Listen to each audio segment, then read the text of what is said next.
Hello and welcome to Cadence Design Systems Fidelity Tutorial Tuesday, where we show you how to use a feature or demonstrate the technique in just a few minutes. Today, let's take a look at the best practices and advanced settings for unstructured voxel blocks using the ONERA M6 wing as our example. Unstructured voxel blocks are special types of voxel blocks that combine the benefits of both unstructured and voxel blocks. In a voxel block, each successive level of refinement reduces the cell size by a factor of 2, creating a smooth hierarchical transition from coarse to fine resolution. With pure voxel blocks, far-field boundaries are aligned with the Cartesian axes, hex core meshes extended all the way to the far-field boundaries. On the other hand, unstructured voxel blocks utilize the hex core meshing algorithm. Far-field boundaries are not aligned with the Cartesian axis, and tetrahedral and pyramid cells are used to fuse the hex core region to far-field boundary. When using the voxel solver, the minimum and maximum edge lengths control the smallest and largest voxel sizes. By default, these values are determined automatically based on the domains acting as size field influencers and the extents of the block. However, for best practices, it is recommended to define these manually according to your meshing requirements. Also, it's recommended to make sure the minimum and maximum sizes are related by powers of 2. This will ensure smooth hierarchical refinement. In addition, the background spacing entry field allows you to specify a constant target spacing throughout the interior of the isotropic portion of the block. Now let's take a look at an example where we apply these features in Fidelity Pointwise. Okay, here's the ONERA M6 wing model. I have already built the surface mesh on this. Let's go ahead and create the volume mesh. I'll go to Create, Automatic Volume Mesh, Create Volume Mesh Boundaries, and I have already entered the type of the cells, the shape, and the distance, as well as wall normal spacing and growth rate.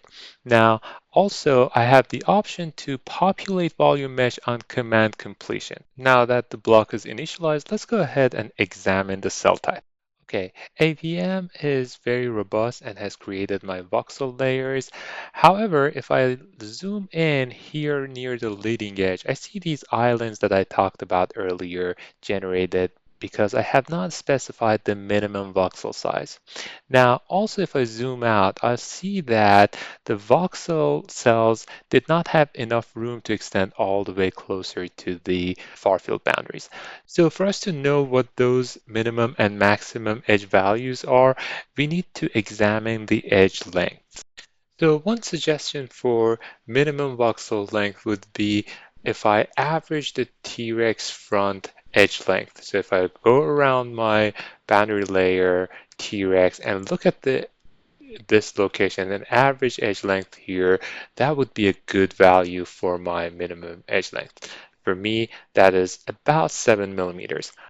We can also examine the largest voxel layer edge length. We know there is no room to fit a larger level without changing the transitional layer settings. To be consistent, we'll choose a maximum edge length that's the closest power of 2 multiple of the target minimum edge length. In this example, this means using a value that is 2 to the power of 9 times our target minimum.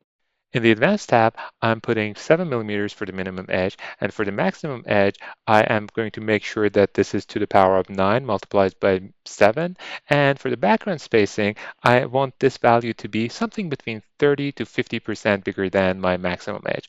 Also, for my defaults, I want to make sure that the domains are built using advancing front. Now let's go ahead and examine this new block.